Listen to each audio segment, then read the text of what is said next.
नमस्कार दोस्तों, स्वागत है आपका हमारे चैनल पर, जहां हम बात करेंगे DSSSB दिल्ली अधीनस्थ सेवा चयन बोर्ड द्वारा 2024 में आयोजित किए गए सभी पेपरों के बारे में।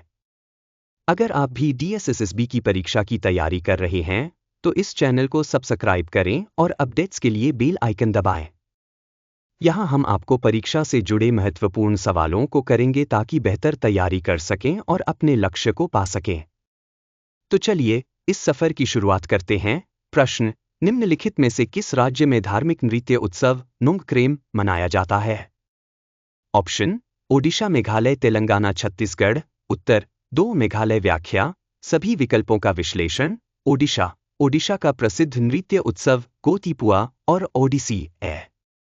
धार्मिक नृत्य उत्सव के रूप में नोंगक्रेम यहां नहीं मनाया जाता। मेघालय। नोंगक्रेम एक प्रमुख धार्मिक और पारंपरिक नृत्य उत्सव है जो मेघालय में खासी जनजाति द्वारा मनाया जाता है। यह उत्सव फसल के अच्छे उत्पादन और समृद्धि के लिए प्रार्थना करने हेतु आयोजित होता है। तेलंगाना। तेलंगाना में प्रसिद्ध नृत्य और उत्सवों में बथुकम्मा और पेरला पांडुगा जैसे त्योहार शामिल हैं। नोंगक्रेम तेलंगाना का नहीं है। छत्तीसगढ़। छत्तीसगढ़ में जनजातीय नृत्य और उत्सव जैसे पंथी और राउत नाचा प्रमुख हैं। नोंगक्रेम का यहां कोई संबंध नहीं है। सही उत्तर: मेघालय। प्रश्न: भारत में कौन सा वित्तीय संस्थान निर्यात ऋण और व्यापार वित्त सेवाओं सहित निर्यात और आयात गतिविधियों के लिए वित्तीय सहायता प्रदान करने में माहिर है? ऑप्शन: भारतीय लघु उद्योग विकास बैंक, सिडबी, भारतीय निर्यातायात बैंक, एक्जिम बैंक, भारतीय रिजर्व बैंक, RBI, राष्ट्रीय कृषि और ग्रामीण विकास बैंक, नाबार्ड। उत्तर: 2 भारतीय निर्यातायात बैंक, एक्जिम बैंक। व्याख्या: सभी विकल्पों का विश्लेषण। भारतीय लघु उद्योग विकास बैंक, सिडबी। सिडबी का मुख्य कार्य सूक्ष्म, लघु और मध्यम उद्योगों MSME के लिए वित्तीय सहायता प्रदान करना है। यह निर्यात और आयात से संबंधित सेवाओं में विशेषज्ञ नहीं है। भारतीय निर्यातायात bank, Exim bank. Exim bank का मुख्य उद्देश्य भारत के निर्यात और आयात व्यापार को बढ़ावा देना है। यह निर्यातकों और आयातकों को वित्तीय सहायता और सेवाएं प्रदान करता है। यह व्यापार वित्त पोषण में विशेषज्ञता रखता है। भारतीय reserve bank, RBI। RBI Bharat का केंद्रीय बैंक है और इसका कार्य मौद्रिक नीति को संचालित करना, वित्तीय स्थिरता बनाए रखना और बैंकों को नियामक सेवाएं प्रदान करना है। राष्ट्रीय कृषि और ग्रामीण विकास बैंक, नाबार्ड। नाबार्ड ग्रामीण क्षेत्रों के विकास और कृषि वित्त पोषण के लिए काम करता है। इसका निर्यात और आयात से कोई सीधा संबंध नहीं है। सही उत्तर: भारतीय निर्यातायात बैंक, एक्जिम बैंक। प्रश्न: निम्नलिखित में से कौन सा संवैधानिक संशोधन अधिनियम वस्तु एवं सेवा कर GST की शुरुआत से संबंधित है? ऑप्शन: 101वां संशोधन, 103वां संशोधन, 102वां संशोधन, 100वां संशोधन। उत्तर: 101वां संशोधन। व्याख्या: सभी विकल्पों का विश्लेषण। 101वां संशोधन। यह संशोधन वस्तु एवं सेवा कर GST से संबंधित है। 1 जुलाई 2017 को GST लागू किया गया था। इसके तहत केंद्र और राज्य दोनों के अप्रत्यक्ष करों को एकीकृत कर दिया गया। 103वां संशोधन। यह संशोधन आर्थिक रूप से कमजोर वर्ग EWS के लिए शिक्षा और सरकारी नौकरियों में 10% आरक्षण प्रदान करता है। 102वां संशोधन। यह संशोधन राष्ट्रीय पिछड़ा वर्ग आयोग NCBC को संवैधानिक दर्जा प्रदान करने से संबंधित है। 100वां संशोधन। यह संशोधन भारत और बांग्लादेश के बीच भूमि सीमा समझौते लैंड बाउंड्री एग्रीमेंट से संबंधित है। सही उत्तर: 101वां संशोधन। प्रश्न: भारतीय अर्थव्यवस्था के संदर्भ में भारतीय रिजर्व बैंक का प्राथमिक कार्य क्या है? ऑप्शन: एकाकी इंडिविजुअल ग्राहकों को ऋण उपलब्ध कराना। सभी सार्वजनिक क्षेत्र के बैंकों पर सीधा नियंत्रण। देश की मौद्रिक नीति और बैंकिंग प्रणाली को विनियमित करना। कृषि उत्पादों की कीमतें निर्धारित करने के लिए पूर्णतः उत्तरदायी। उत्तर: 3 देश की मौद्रिक नीति और बैंकिंग प्रणाली को विनियमित करना। व्याख्या: सभी विकल्पों का विश्लेषण। एकाकी इंडिविजुअल ग्राहकों को ऋण उपलब्ध कराना। भारतीय रिजर्व बैंक RBI सीधे व्यक्तिगत ग्राहकों को ऋण प्रदान नहीं करता। यह कार्य वाणिज्यिक बैंकों द्वारा किया जाता है। सभी सार्वजनिक क्षेत्र के बैंकों पर सीधा नियंत्रण। आरबीआई सभी बैंकों की निगरानी और विनियमन करता है, लेकिन उनका सीधा संचालन या पूर्ण नियंत्रण नहीं करता। देश की मौद्रिक नीति और बैंकिंग प्रणाली को विनियमित करना यह आरबीआई का मुख्य कार्य है। यह देश की मौद्रिक नीति को लागू करता है, ब्याज दरें निर्धारित करता है और बैंकिंग प्रणाली को नियंत्रित करता है। इसके तहत नकद आरक्षित अनुपात, सीआरआर, रेपो रेट और रिवर्स रेपो रेट जैसे उपायों का संचालन किया जाता है। कृषि उत्पादों की कीमतें निर्धारित करने के लिए पूर्णतः उत्तरदायी। कृषि उत्पादों की कीमतों को निर्धारित करना सरकार और संबंधित कृषि निकायों का कार्य है, न कि आरबीआई का। सही उत्तर 3। देश की मौद्रिक नीति और बैंकिंग प्रणाली को विनियमित करना। प्रश्न, विष्णु पुराण के अनुसार निम्नलिखित में से किस क्षेत्र पर चंद्रगुप्त प्रथम का शासन नहीं था?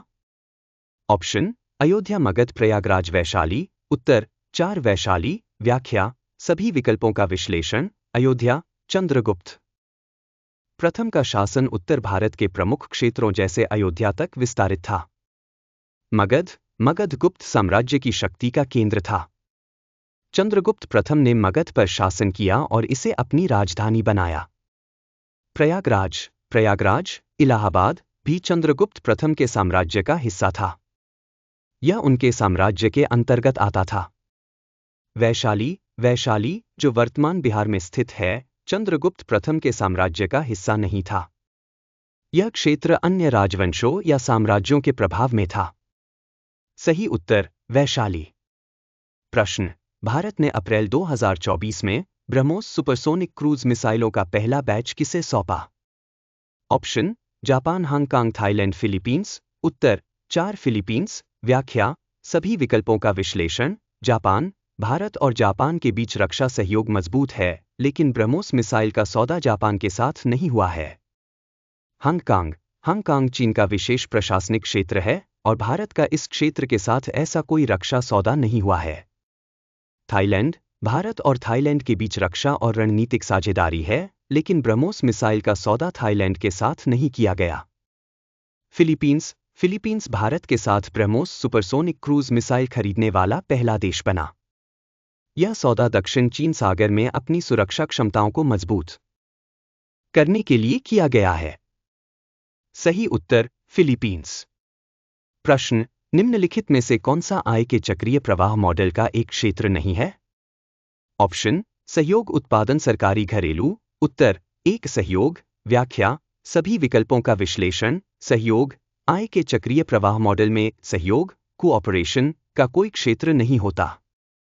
यह आर्थिक मॉडल में प्रयुक्त नहीं होता है।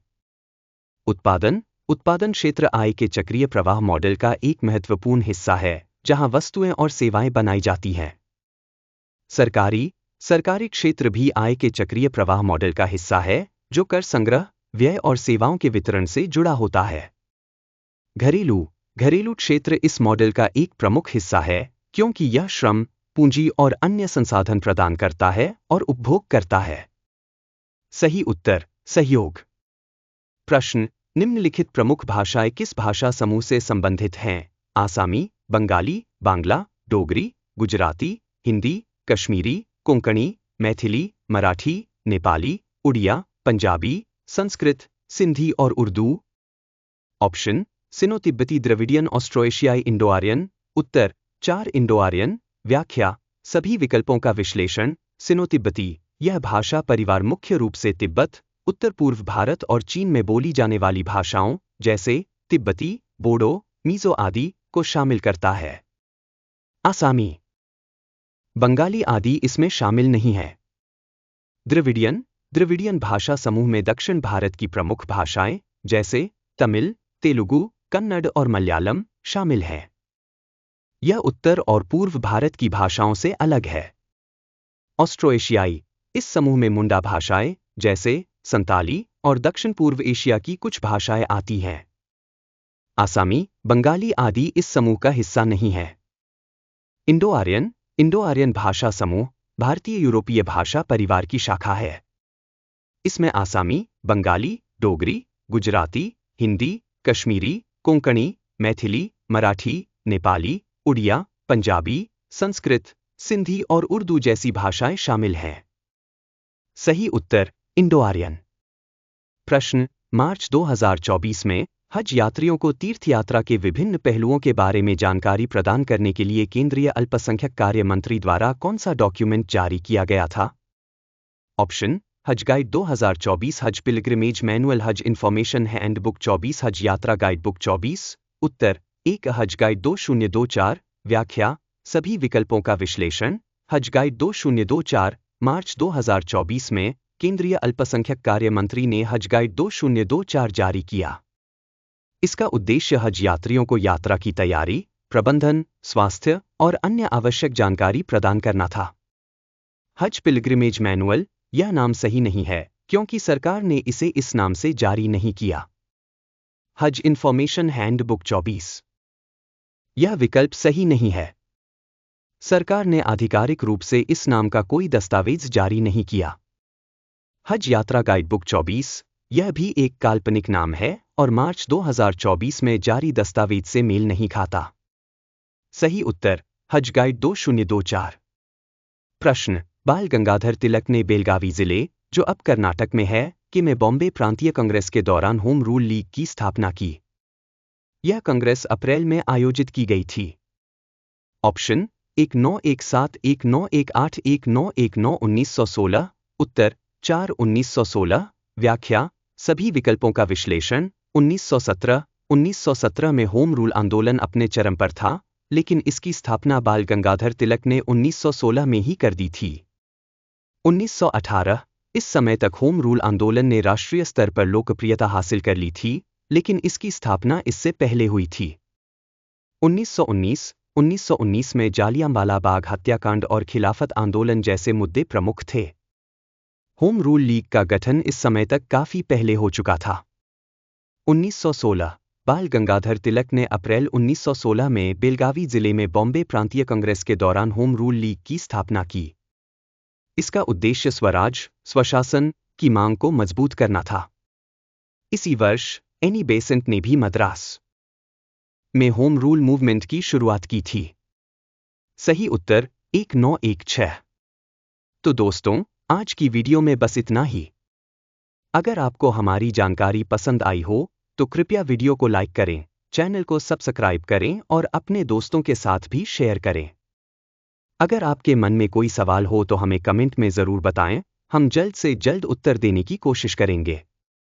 धन्यवाद और मिलते हैं अगली वीडियो में।